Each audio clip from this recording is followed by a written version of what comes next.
नमस्कार, 20 मिनट 20 खबर में आपका बहुत बहुत स्वागत है। मैं हूं आपके साथ ऋषिका। अगले 20 मिनट में हम आपको राजस्थान और देश की 20 अहम खबरों से रूबरू कराने वाले हैं। तो शुरू करते हैं 20 मिनट में 20 खबरों का सिलसिला। आजकल के कार ड्राइवर अपनी टशन में ड्राइव करते हैं और इनके इस टशन की कीमत कभी कभी इंसान को अपनी जान देकर चुकानी पड़ती है। बीकानेर में ऐसा ही कुछ हुआ एक होमगार्ड जवान के साथ। हालांकि इस जवान की जान बच गई। दरअसल वन वे क्रॉस कर रही एक कार को रोकना इस जवान को भारी पड़ गया। इस कार ड्राइवर ने कार रोकने की बजाय जवान को ही ऐसी टक्कर मारी कि वो कार के बोनट पर आ गया। लेकिन इसके बाद भी कार ड्राइवर ने कार को रोका नहीं। जैसे तैसे जवान ने कार से कूदकर अपनी जान बचाई। फिलहाल कार चालक को गिरफ्तार कर लिया गया है। घटना डाक बंगले के पास की है, जहां पिछले दिनों ही वन वे व्यवस्था कर दी गई थी, जिस कारण रानी बाजार की ओर से जाने के लिए डाक बंगले के पीछे से जाना पड़ता है। लेकिन इस कार ड्राइवर ने पीछे से जाने की बजाय सीधे रानी बाजार में घुसने की कोशिश की, जिसे रोकने के लिए होमगार्ड के जवान दिनेश कुमार कार के आगे पहुंच गए। लेकिन ड्राइवर ने कार नहीं रोकी, बल्कि जवान को टक्कर मार दी। अजमेर में झपटमारों की वजह से राह चलना दूभर हो गया है। शहर में लगातार दूसरे दिन चेन स्नैचिंग की घटना ने पुलिस के सामने चुनौती खड़ी कर दी है। एक दिन पहले दो बहनों के हाथ पर चाकू से वार कर मोबाइल छीनने की घटना के आरोपी अभी पुलिस के हत्थे चढ़े भी नहीं थे कि गंज थाना इलाके में मॉर्निंग वॉक पर निकली एक महिला से वारदात हो गई। मिली जानकारी के मुताबिक बाइक सवार झपटमार महिला के गले पर झपट्टा मारकर सोने की चेन लूट ले गए। एकाएक हुई घटना से पीड़िता घबरा गई। उसने शोर मचाया, लेकिन तब तक बाइक सवार दोनों आरोपी मौके से फरार हो गए थे। पीड़िता की शिकायत पर गंज थाना पुलिस ने मुकदमा दर्ज कर आरोपियों की तलाश शुरू कर दी है। लेकिन शहर में लगातार हो रही इस तरह की वारदात से अब महिलाओं में असुरक्षा की भावना बढ़ती जा रही है। तो मैं कॉलोनी में घूम रही थी, सुबह के वॉक कर रही थी, तो फिर वो दो लड़के आए पीछे बाइक पे बैठ के और फिर मेरी चैन को मतलब तोड़ के और ले गए और पास वाली गली में घुस गए। किस जगह की घटना है? ये वर्धमान बिहार की। वो जैसे ही घर में घुसने वाली थी तो उसी समय दो लड़के आए थे एक बाइक पे, तो उन्होंने पीछे से झपट्टा मार के उसकी चैन तोड़ कर ले गए। अशोक गहलोत सरकार के कैबिनेट मंत्री गोविंद राम मेघवाल को धमकी दी गई है। धमकी देने वाले ने व्हाट्सएप कॉल के जरिए मंत्री से 70 लाख रुपए की मांग की है। मंत्री गोविंद राम मेघवाल को ये धमकी सोपू गैंग के नाम से दी गई बताई जा रही है। धमकी भरा कॉल आने के बाद मंत्री ने इसकी सूचना पहले पुलिस को दी। उसके बाद मुख्यमंत्री अशोक गहलोत को भी इसकी जानकारी दी। मंत्री गोविंद राम मेघवाल ने कहा कि 70 लाख रुपए की मांग की गई है। पुलिस को सूचना दी गई है। पुलिस अपना काम कर रही है। मैं और मेरा परिवार किसी भी धमकी से नहीं डरते। जो राजस्थान सरकार में कैबिनेट मंत्री हैं गोविंद राम जी मेघवाल, उनको एक धमकी भरा फोन आया है 601 से और एक फिरौती मांगी गई है। गोविंद राम मेघवाल राज्यसभा चुनाव के लिए कांग्रेस विधायकों की उदयपुर में चल रही बाड़ेबंदी में थे। मेघवाल अब वहां से बीकानेर के लिए रवाना हो गए।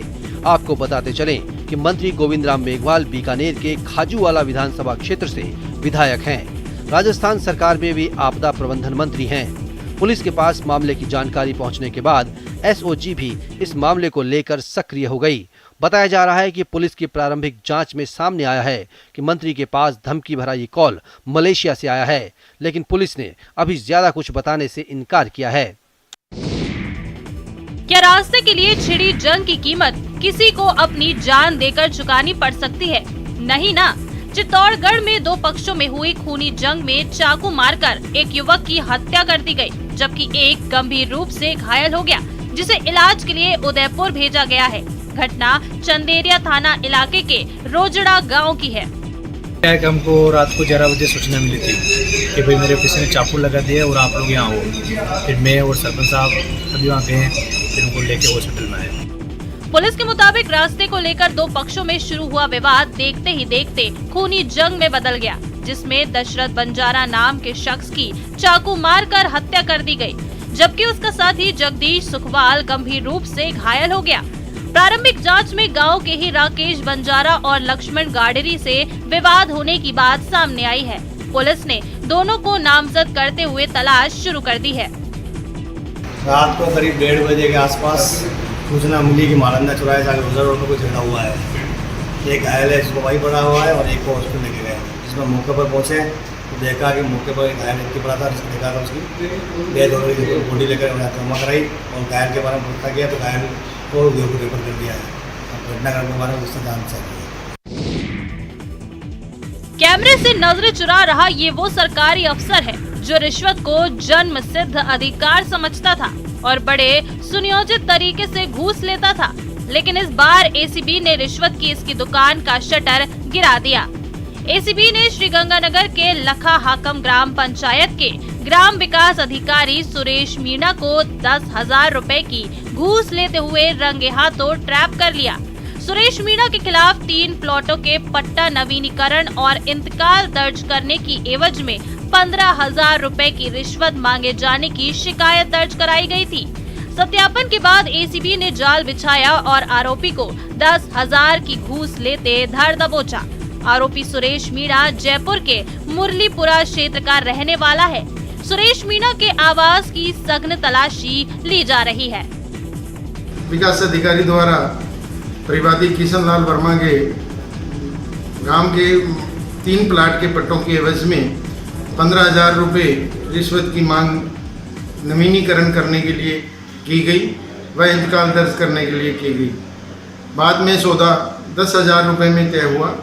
आज परिवादी को 10,000 रुपये की रिश्वत की राशि लेते हुए उसके निवास स्थान वार्ड नंबर 2 रायसिया नगर से गिरफ्तार किया गया। बाड़मेर जिले के गुढ़ामलानी थाना क्षेत्र के रामजी का गोल सरहद में एक बार फिर तेज रफ्तार स्विफ्ट कार अनियंत्रित होकर पलट गई, जिससे कार सवार 2 लोगों की मौके पर ही दर्दनाक मौत हो गई, जबकि एक व्यक्ति गंभीर रूप से घायल हो गया। हादसे की जानकारी मिलते ही रामजी का गोल चौकी पुलिस मौके पर पहुंची और घायलों को अस्पताल में भर्ती कराया। बताया जा रहा है कि तेज रफ्तार गाड़ी डिवाइडर से टकराकर अनियंत्रित होकर पलट गई। हादसे में गुढ़ामलानी के कांधी की ढाणी निवासी भंवरलाल और सदराम की बेरी निवासी ओम प्रकाश की मौके पर ही मौत हो गई, वहीं नरेश घायल हुआ। घटना की जानकारी मिलते ही रामजी का गोल चौकी पुलिस मौके पर पहुंची और घायलों को अस्पताल में भर्ती करवाया और दोनों शवों को गुढ़ामलानी सीएचसी की मोर्चरी में रखवाया। गौरतलब है कि लगातार गुढ़ामलानी सांचौर मेगा हाईवे पर आए दिन हादसे हो रहे हैं। एक दिन पहले ही ट्रक बोलेरो की भिड़ंत में 8 लोगों की दर्दनाक मौत हो गई थी, जबकि एक व्यक्ति घायल हुआ था। आप समझ रहे होंगे कि यहाँ के लोगों के लिए हर घर नल योजना उस चांद की तरह है जो उनके आंगन में कभी नहीं उतरता। बच्चों को इस हाल में देखकर इतना तो समझ ही गए होंगे कि यहाँ स्कूल तक नहीं है। जिस गांव की आप तस्वीरें देख रहे हैं वो बाड़मेर का बच्चियां गांव है। एक जमाने में इस गांव में 400 से ज्यादा लोग रहते थे, लेकिन अब इस गांव में बमुश्किल से 100 लोग ही रहते हैं। पानी रो साहब में बाहर टैंकर मंगाओ 2,000-2,500 रुपया में टैंकर बाहर गिराब में मंगाओ। ये तो पानी की व्यवस्था तले में है, पानी खारो पानी है साहब। ट्यूबवेल भी जो कहीं है, कोई लाइट है, कोई पानी की समस्या है और लाइट भी नहीं है, नेटवर्क की प्रॉब्लम है। पानी गिराव से मंगवाना पड़ता है, टैंकर का 2,500 रुपये लगता है। आधी मजदूरी जो ये पानी में चले जाती, लाइट भी नहीं है, रोड की सुविधा नहीं। बच्चियां गांव में सुविधाओं के नाम पर कुछ भी नहीं है। अस्पताल से लेकर स्कूल तक, मोबाइल से लेकर हाईवे तक, सब कुछ यहाँ के लोगों का सपना है। पीने के लिए पूरे गांव में एक ही कुआं है और जिस दिन वो सूख गया उस दिन इस गांव के हालात क्या होंगे अंदाजा लगाना मुश्किल नहीं है। उत्तराखंड के उत्तरकाशी में जेसीबी मशीन से सीधे भागीरथी नदी में कूड़े फेंकने की एक्सक्लूसिव तस्वीरें सामने आई हैं। तस्वीरें जिला मुख्यालय उत्तरकाशी की तामखानी सुरंग से सामने आई, जहां गंगोत्री हाईवे पर हर दिन कई टन कूड़ा एकत्रित किया जाता है। लेकिन कूड़ा जिस तरह भागीरथी में डाला जा रहा है उससे करोड़ों भक्तों की आस्था आहत हो रही है। तस्वीरें बता रही है किस तरह नगरपालिका उत्तरकाशी कूड़ा निस्तारण की व्यवस्था न होने से कूड़े को ठिकाने लगाने में लगी है। बड़ी मात्रा में नदी में गिर रहा कूड़ा मां गंगा के भक्तों की आस्था का मखौल उड़ा रहा है। तस्वीरें तेजी से सोशल मीडिया पर वायरल हो रही है, जिससे सरकार और जिला प्रशासन पर सवाल खड़े हो रहे हैं। गौरतलब है कि भागीरथी उत्तराखंड में बहने वाली एक नदी है। इस नदी को किरात नदी के नाम से भी जाना जाता है। यह देवप्रयाग में अलकनंदा से मिलकर गंगा नदी का निर्माण करती है। भागीरथी का उद्गम स्थल उत्तरकाशी जिले में गौमुख है। सपने जब अधूरे रह जाते हैं, काम जब फाइलों में अटक जाता है, अधिकारी लापरवाह हो जाते हैं और ठेकेदार अपना काम ठीक से नहीं करते, तो कोई ड्रीम प्रोजेक्ट कैसे दम तोड़ने लगता है, उसकी बानगी भर है जैसलमेर के सिटी पार्क की ये तस्वीरें। कहते हैं कि समय के साथ सब कुछ बदल जाता है। 19 साल हुए, 17 कलेक्टर बदले और जिले का स्वरूप भी, लेकिन नहीं बदली तो जैसलमेर के सिटी पार्क की हालत। आज भी बदहाली को रो रहा है ये सिटी पार्क। तस्वीरें साफ बयां करती हैं कि किस तरह जो है अधिकारियों की उदासीनता ने इसका ये हाल किया है। हर तरफ बबूल की झाड़ियां हैं, गंदगी है और कहीं ना कहीं जो करोड़ों रुपए खर्च किए गए थे उनका कोई उपयोग होता नहीं नजर आता। जैसलमेर के सिटी पार्क का सपना 2003 में तत्कालीन कलेक्टर आशीष मोदी ने देखा था। उसी वक्त इस प्रोजेक्ट पर काम भी शुरू हुआ, लेकिन उनके तबादले के साथ ही सिटी पार्क का सपना कहीं खोकर रह गया। एक के बाद एक 17 कलेक्टर आए और चले गए, लेकिन सिटी पार्क की तकदीर नहीं बदली। निजी बिजली वितरण company Kota electricity distribution limited यानी KEDL के खिलाफ लड़ाई सड़क पर आ गई है। जी हाँ, KEDL से कोटा की जनता त्रस्त हो चुकी है। मनचाही कटौती और बढ़ते बिल लोगों के लिए परेशानी का सबब बन चुके हैं। इन्हीं मांगों को लेकर कांग्रेस कार्यकर्ताओं ने जिला कलेक्ट्रेट पर प्रदर्शन किया और KEDL के खिलाफ कार्रवाई की मांग की। कांग्रेसी कार्यकर्ता विपिन बरथुनिया ने बताया कि शहर की जनता KEDL से परेशान है। KEDL शहर वासियों का खून चूस रही है। बढ़ते बिल और बेहिसाब बिजली कटौती से लोग बुरी तरह त्रस्त हो चुके हैं। कोटा की जनता त्रस्त है। आए दिन बिजली की समस्या, थोड़े से एक हवा आती है जिसमें 5-5, 6-6 घंटे के लिए बिजली चली जाती है। यहाँ इमरजेंसी है, medical college, hospital, JK loan hospital, satellite hospital, जितने भी हॉस्पिटल है 5-5 घंटे तक लाइटें नहीं आती। प्रदर्शन कर रहे लोगों ने कहा कि KEDL के अधिकारियों को हर तरह से समझाइश बुझाने की कोशिश की गई, लेकिन बिजली कंपनी के अधिकारी समझने को तैयार नहीं है। 40 फीट ऊंचा पुल, नीचे गहरी चंबल और एक कर अपनी भेड़ों को नदी में फेंकते भेड़ पालक। हैरान कर देने वाला ये वाकया बूंदी के लाखेरी रोटेदा इलाके का है।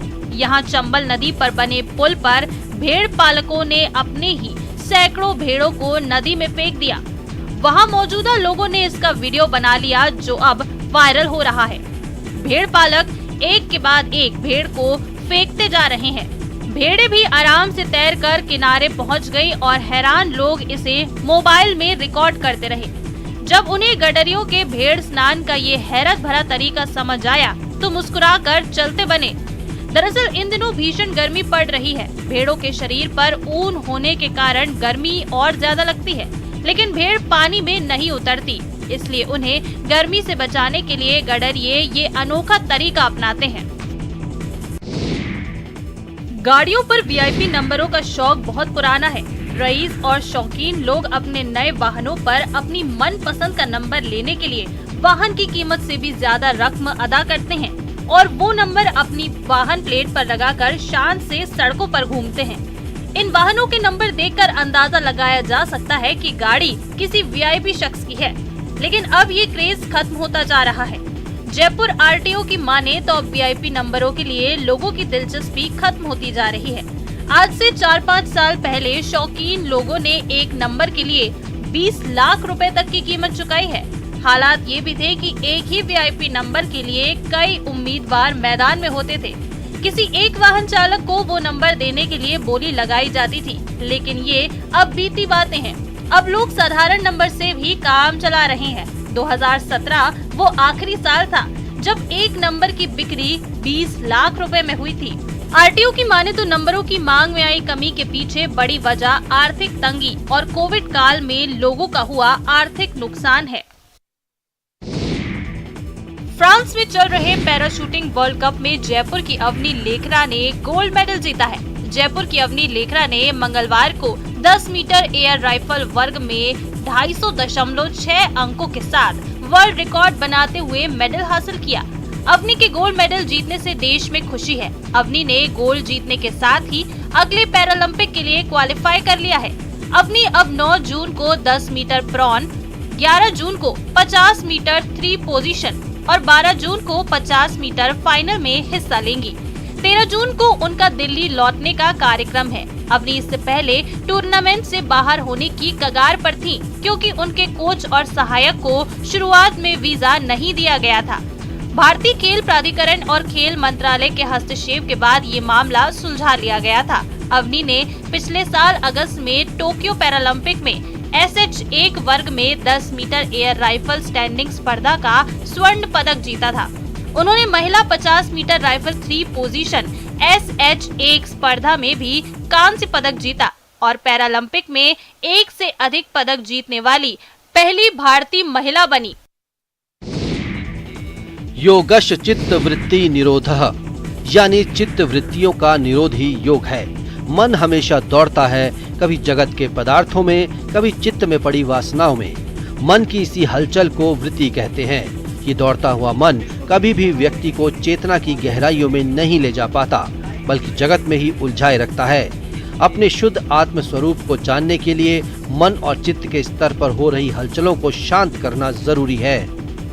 इसी को वृत्ति निरोध कहते हैं। जेल में बंद इन कैदियों को यही सिखाया जा रहा है। तस्वीरें उत्तर प्रदेश के मेरठ की हैं। जेल प्रशासन ने मेरठ के चौधरी चरण सिंह जेल में बंदियों के लिए योग शिविर लगाया है।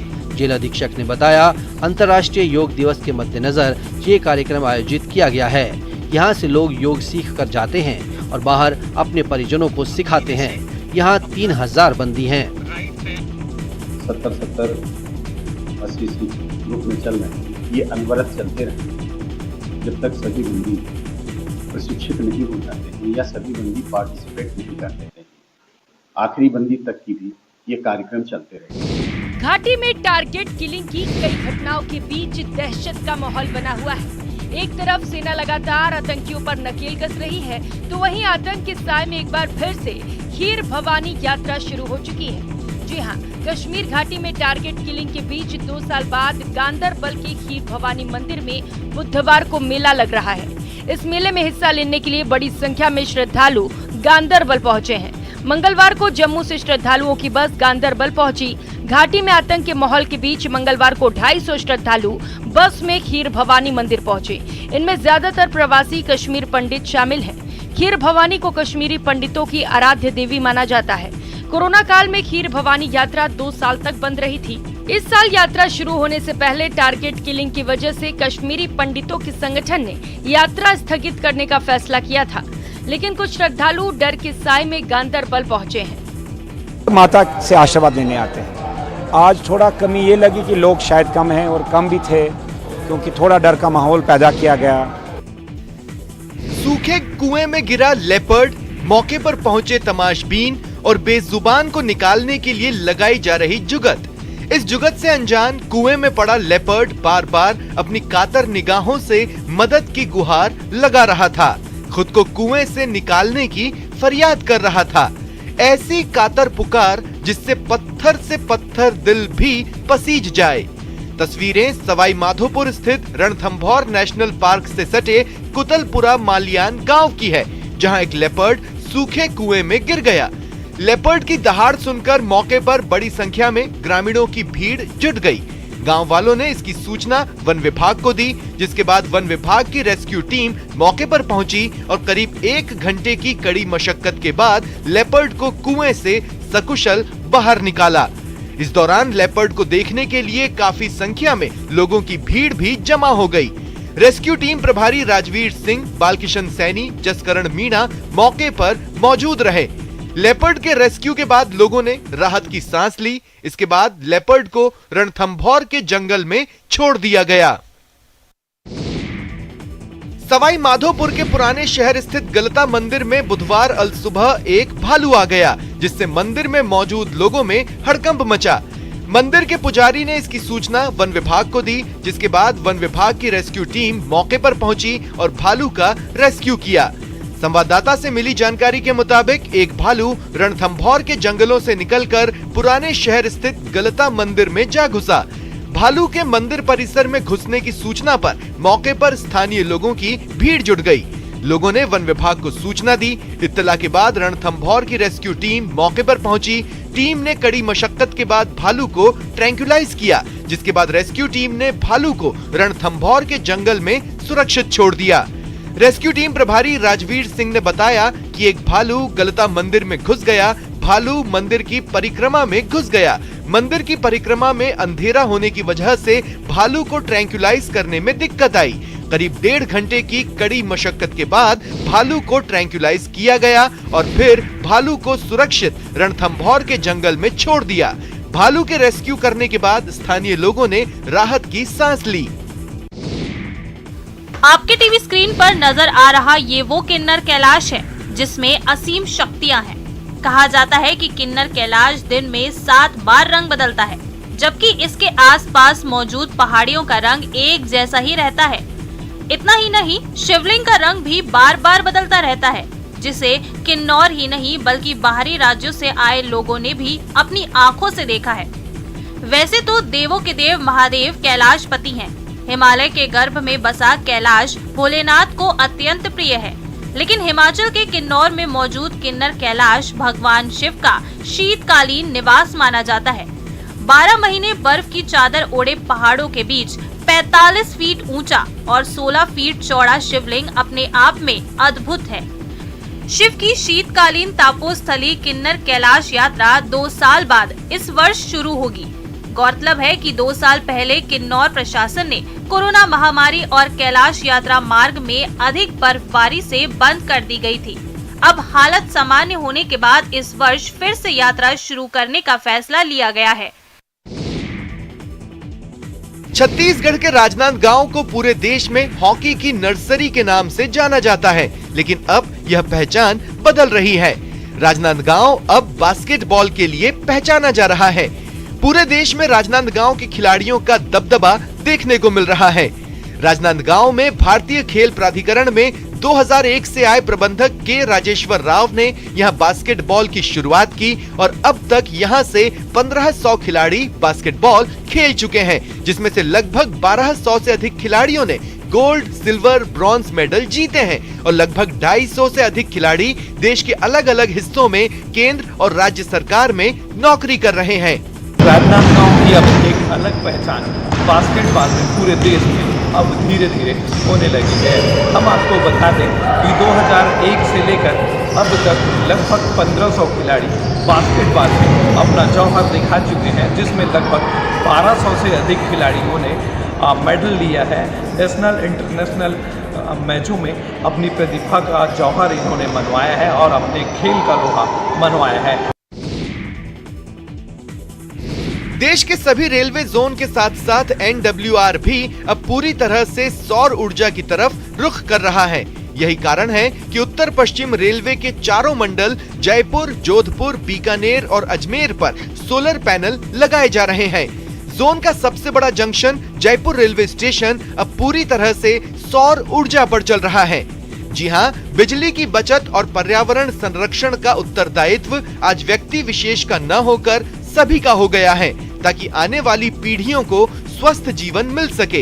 इसी सोच के तहत उत्तर पश्चिम रेलवे पर सोलर पैनल स्थापित किए गए हैं। इनसे पर्यावरण संरक्षण के साथ साथ लगभग 5 करोड़ के राजस्व की प्रतिवर्ष बचत भी हो रही है। इस समय पूरे उत्तर पश्चिम रेलवे पर 7 मेगावाट का उत्पादन किया जा रहा है, जिसकी वजह से साल भर में 80 से 85 लाख रुपए बिजली के बिल बचाए जा रहे हैं। आने वाले समय में 8 मेगावाट बिजली उत्पादन का लक्ष्य है, जो सोलर पैनल से हासिल किया जाएगा। फिलहाल ऊर्जा की बचत होने लगी है और आने वाले समय में जोन पूरी तरह से सौर ऊर्जा पर निर्भर करेगा।